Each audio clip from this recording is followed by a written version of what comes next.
दोस्तों, नवरात्रि का महापर्व बहुत ही शुभ और मंगलकारी माना जाता है। नवरात्रि के पूरे 9 दिन गंगा जल की हर एक बूंद की तरह पवित्र माने जाते हैं। ये शुभ समय भक्तों के जीवन में खुशियों की सौगात लेकर आता है। दोस्तों, आपको बता दें, 2023 में इस साल माँ दुर्गा हाथी पर सवार होकर पृथ्वी लोक में पधारेंगे। शास्त्रों में वर्णित है तथा मान्यताओं के अनुसार अगर शारदीय नवरात्रि पर यदि माता दुर्गा का आगमन उनके वाहन सिंह पर नहीं बल्कि हाथी पर होगा तो मान्यता है कि माता दुर्गा का हाथी पर सवार होकर आना बहुत ही शुभ और कल्याणकारी माना जाता है। जीवन सुखमय हो जाता है, भक्ति का भरपूर लाभ भक्त जनों को मिलता है। दोस्तों, इस बार नवरात्रि पूरे 9 दिनों तक मनाई जाएगी ना, एक भी दिन कम न ज्यादा पूरे 9 दिनों तक मनाई जाएगी। माँ शेरावाली की विशेष रूप से पूजा आराधना की जाएगी। शारदीय नवरात्रि का महापर्व इस बार 2023 में 15 अक्टूबर दिन रविवार से शुरू होकर 23 अक्टूबर सोमवार के दिन समाप्त होंगे। ऐसे में शारदीय नवरात्रि पर माता दुर्गा की कृपा पाने के लिए कलश स्थापना का शुभ मुहूर्त है। 15 अक्टूबर को दिन में 11:44 से दोपहर 12:30 तक कलश स्थापना का शुभ मुहूर्त रहेगा। महाव्रत में की गई पूजा बहुत ही शुभ मानी जाती है। इससे समस्त देवी देवताओं की कृपा प्राप्त होती है और पूजा पाठ का फल कई लाख गुना प्राप्त होता है। ऐसे में जो व्यक्ति नवरात्र आने से पहले घर से ये चीजें बाहर कर देता है तो उसके घर में माँ वैष्णो का होगा आगमन, माता लक्ष्मी का होगा वास। माँ शेरावाली आपकी झोली खुशियों से भर देंगे। इसीलिए नवरात्र आने से पहले घर से ये चीजें फौरन हटा दें। दोस्तों, आज हम कुछ ऐसे ही गलतियों के बारे में जानेंगे जो अगर आपके घर में भी होती है तो माता लक्ष्मी कभी नहीं करती ऐसे घर में प्रवेश। फिर चाहे आप कितने ही पूजा पाठ कर लो, माता लक्ष्मी ऐसे घर में कभी नहीं आती। ऐसे घर से देवी देवता भी हमेशा रहते हैं नाराज। दोस्तों, पूरी जानकारी को देखने के लिए इस वीडियो को अंत तक जरूर देखें। सच्ची श्रद्धा से कमेंट बॉक्स में लिखें जय माँ लक्ष्मी। माँ लक्ष्मी के लिए एक लाइक तो बनता है। दोस्तों, सबसे पहले नवरात्रि के पहले ही मंदिर की अच्छी तरह से साफ सफाई कर लें। मंदिर के अंदर अगर पुरानी मालाएं हैं, टूटी फूटी मूर्तियां हैं, उसके साथ ही खाली माचिस की डिब्बी रखे हुए हैं तो उन्हें बाहर फेंक दें तथा खंडित मूर्ति को किसी नदी में प्रवाहित कर दें। घर में छोटे बच्चों को नवरात्रि का व्रत नहीं रखना चाहिए।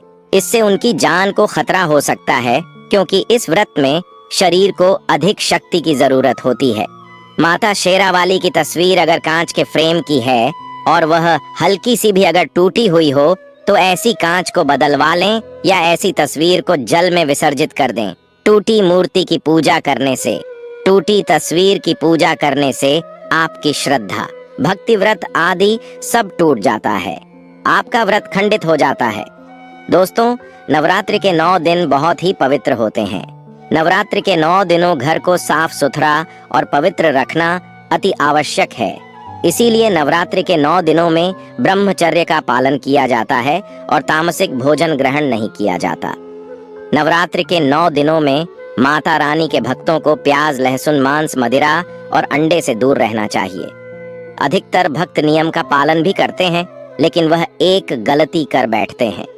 वो नवरात्रि के 9 दिनों में अपने घर इन अपवित्र चीजों को रख लेते हैं। ऐसा भूलकर भी नहीं करना चाहिए। भागवत पुराण के अनुसार नवरात्रि के 9 दिनों तक माता रानी अपने भक्तों के घर में वास करती है। अगर आप भी चाहते हैं कि माता रानी आपके घर में वास करें तो आप अपने घर के वातावरण को पवित्र रखें और नवरात्रि शुरू होने से पहले ही अपने घर से प्याज, लहसुन, मीट, अंडा और मदिरा को बाहर निकाल दें। अपने घर को साफ रखें। इन वस्तुओं को घर से बाहर निकालने के बाद अपने घर में गंगा जल का छिड़काव अवश्य करें। भगवत गीता में भगवान कृष्ण कहते हैं, बगैर गंगा जल छिड़काव कोई भी मंगल कार्य सफल नहीं माना जाता। गंगा जल का छिड़काव स्वयं भगवत गीता में श्री कृष्ण ने बताया था। अगर आपके घर में गंगा जल न हो तो मार्केट से गौमूत्र ला सकते हैं और गौमूत्र लाकर आप गौमूत्र का अपने घर में छिड़काव करें।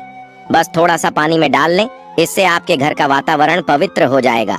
घर में मौजूद नकारात्मक ऊर्जा भी नष्ट हो जाएगी और जिस घर में वातावरण पवित्र होता है और नकारात्मक ऊर्जा नहीं होती, वह माता रानी का वास सदैव होता है। नवरात्रि के पहले आप अपने पूरे घर की अच्छी तरह से साफ सफाई कर लें। घर में जो भी फालतू सामान है, फटे पुराने कपड़े, उन्हें बाहर निकाल दें। घर में बेकार पड़ा सामान नकारात्मक ऊर्जा लाता है, इसीलिए गंदगी बिल्कुल भी न करें। धूप दीप जलाकर वातावरण को स्वच्छ रखें। दोस्त, माता के आगमन के लिए घर का दरवाजा जरूर सजाना चाहिए। इससे माता आकर्षित होती है और घर के द्वार में प्रवेश करती है माँ के आगमन के लिए। द्वार को फूलों से सजाना। दोस्तों, कई लोग ऐसे हैं जो माता रानी की चौकी कागज बिछाकर बनाते हैं, जो कि बिल्कुल गलत माना गया है। माता की चौकी के लिए आप नीचे लाल कपड़ा बिछाएं। काला कपड़ा और सफेद कपड़ा भूलकर भी नहीं बिछाना चाहिए। ध्यान रखें, कपड़ा फटा भी नहीं होना चाहिए। दोस्तों, अगर आपके घर में देवी देवताओं की खंडित मूर्ति, दिया या फटा हुआ चित्र अगर हो, तो उसे किसी पवित्र नदी में विसर्जित कर दें, क्योंकि ऐसी मूर्तियां और चित्र दुर्भाग्य लाती हैं। देवी देवताओं की खंडित मूर्ति की पूजा न करें और ना ही उन्हें घर में रखें, क्योंकि उन्हें घर में रखना बुरा माना जाता है। दोस्तों, वहीं अधिकतर लोग अपनी छत पर या घर के मुख्य दरवाजे के आसपास कबाड़ इकट्ठा कर देते हैं।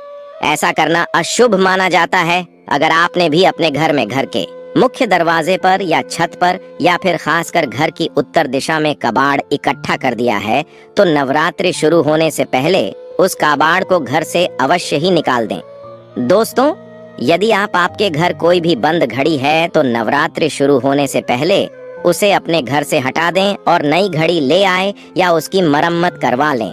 घड़ी को प्रगति का प्रतीक माना जाता है। बंद घड़ी समय से पीछे चलने वाली हमारी प्रगति में बाधा डालती है। इसीलिए नवरात्रि शुरू होने से पहले ही आप बंद घड़ी को घर से बाहर निकाल दें। दोस्तों, अगर आपके घर के मंदिर में किसी भी तरह का कोई फालतू सामान रखा है, जैसे कि सड़े गले फूल, अगरबत्ती, धूप बत्ती के डिब्बे या माचिस आदि के डिब्बे, या कोई भी खाली पैकेट मंदिर में न रखें, या फिर कोई फटी पुरानी धार्मिक पुस्तक या भगवान के कोई भी पुराने कपड़े जो खज गए हैं, या मुकुटमाला जो खराब हो गई है, तो उन्हें आप जितना जल्दी हो सके अपने मंदिर से हटा दी। नवरात्रि से पहले आप अपने मंदिर की और मंदिर के आसपास की साफ सफाई अवश्य ही करें, तभी माता रानी की चौकी स्थापित करें। इसके साथ ही आप अपने धन रखने के स्थान की सफाई भी अवश्य करें, क्योंकि नवरात्रि के दौरान मां लक्ष्मी भी गृह प्रवेश करती है। धन रखने के स्थान पर किसी भी तरह का कोई भी पालतू सामान, टूटा हुआ सामान न रखें। धन रखने के स्थान को मंदिर की तरह ही साफ रखें। नवरात्रि के दौरान माता रानी की पूजा में कौड़ियों को शामिल करें। माता रानी के साथ साथ रोजाना कौड़ी का भी पूजन करें। इसके बाद कौड़ी को धन रखने के स्थान पर रख दें। ऐसा करने से बरकत हमेशा होती है। अगर आपके पास पुराने जूते चप्पल इकट्ठे हो गए हैं, तो नवरात्रि से पहले उन्हें घर से बाहर निकाल दें। पुराने जूते चप्पल की अशुभता के कारण ही घर में नकारात्मक ऊर्जा आती है और घर में अशांति और तरह का माहौल रहता है। नवरात्रि आने से पहले घर से निकालना न भूलें। अगर जिस घर में ज्यादा होता है, उस घर में माता रानी का भी वास नहीं करती। साथ ही साथ टूटे फूटे बर्तन अगर घर में पड़े हैं, या टूटा हुआ आईना भी अगर घर में हो, तो उसे भी निकाल दी। घर में टूटे फूटे ईंट पत्थर भी नहीं रखना चाहिए, इसे माता लक्ष्मी नाराज हो जाती है। अब हम जानते हैं नवरात्रों के दौरान क्या नहीं खाना चाहिए और क्यों नहीं पीना चाहिए, और कौन सा फल खाने से व्रत संपूर्ण और सफल हो जाता है। दोस्तों, हमारे चैनल को सब्सक्राइब जरूर करें और इस बेल आइकन को दबाना ना भूलें। तो आइए शुरू करते ही दोस्तों। नवरात्रि के दिन से जरूर खाना चाहिए। शास्त्रों में बताया जाता है कि भगवान के भोग में सेब आदि जरूर अर्पित किया जाता है। अगर आपका व्रत है तो आपको केला, पपीता, तरबूज और मीठे अंगूर जरूर खाना चाहिए। इन फलों से व्रतधारी को शक्ति मिलती है और व्रत संपूर्ण हो जाता है। शास्त्रों में बताया जाता है कि नवरात्रों के दिनों में सीताफल जरूर खाना चाहिए। सीताफल खाने से 10 ऐसी बीमारियां हैं जो खत्म हो जाती हैं। माना जाता है कि नवरात्रों के दिनों में सीताफल का घर में प्रवेश होना बड़ा ही शुभ माना गया है। सीताफल खाने से नवरात्रि का व्रत सफल हो जाता है, क्योंकि इसमें माता सीता का आशीर्वाद मिला हुआ होता है। नवरात्रि के दौरान सीताफल खाता उसे दुखों का सामना नहीं करना पड़ता। सीताफल आपको जरूर खाना चाहिए दोस्तों।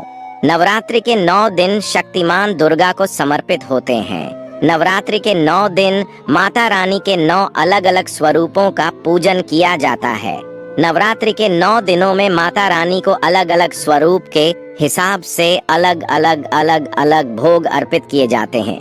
लेकिन क्या आप जानते हैं, कुछ ऐसी वस्तु हैं जिन्हें नवरात्रि के दौरान भूलकर भी माता रानी को अर्पित नहीं करना चाहिए। अगर इन वस्तुओं को आप गलती से भी माता रानी को अर्पित कर देते हैं तो आपको व्रत और पूजन का पूर्ण लाभ नहीं होगा।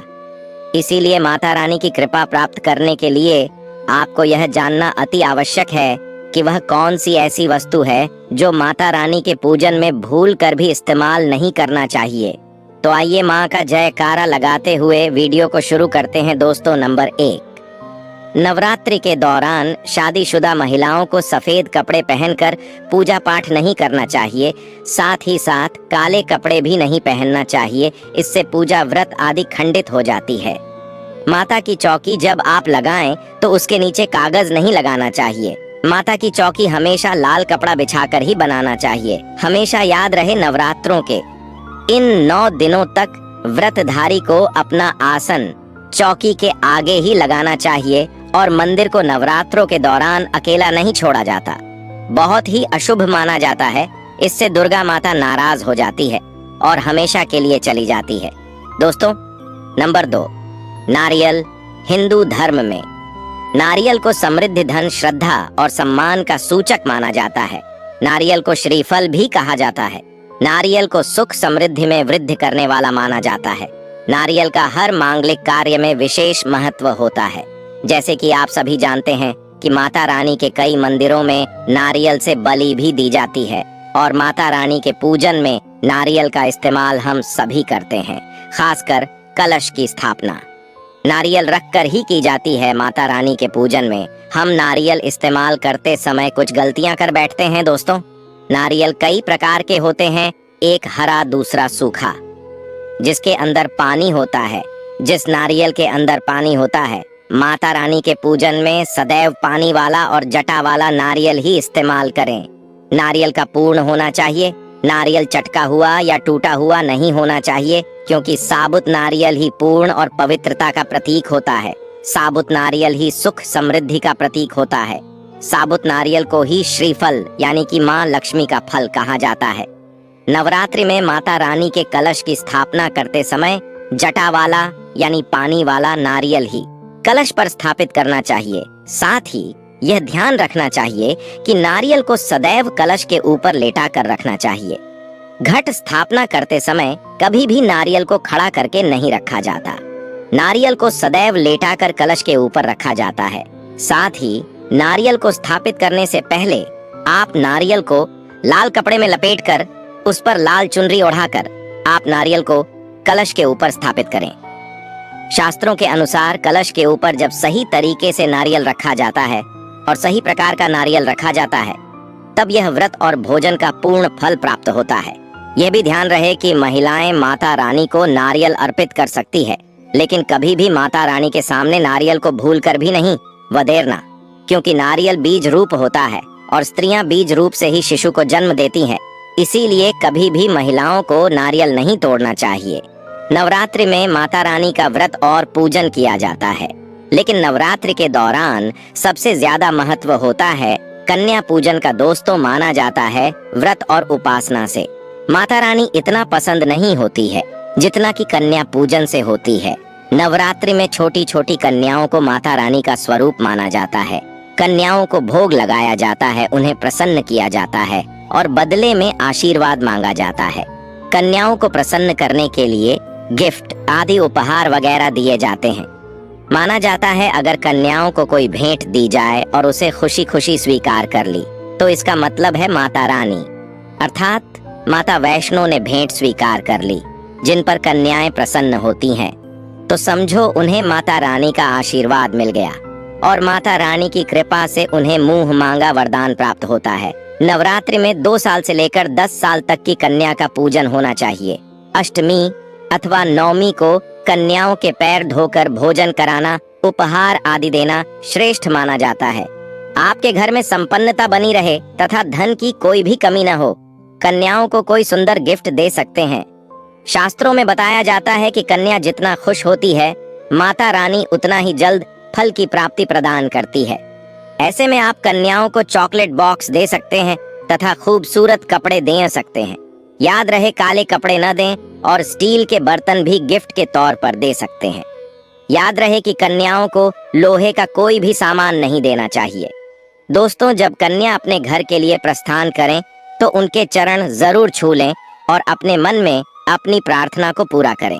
सच्चे दिल से मांगी मुराद माता रानी अवश्य पूरी करती है। प्रिय भक्तों, आज के वीडियो में बस इतना ही। हमारे द्वारा दी गई शास्त्रों अनुसार जानकारी आपको अच्छी लगी हो तो वीडियो को लाइक और कमेंट बॉक्स में जय माता रानी अवश्य लिखें।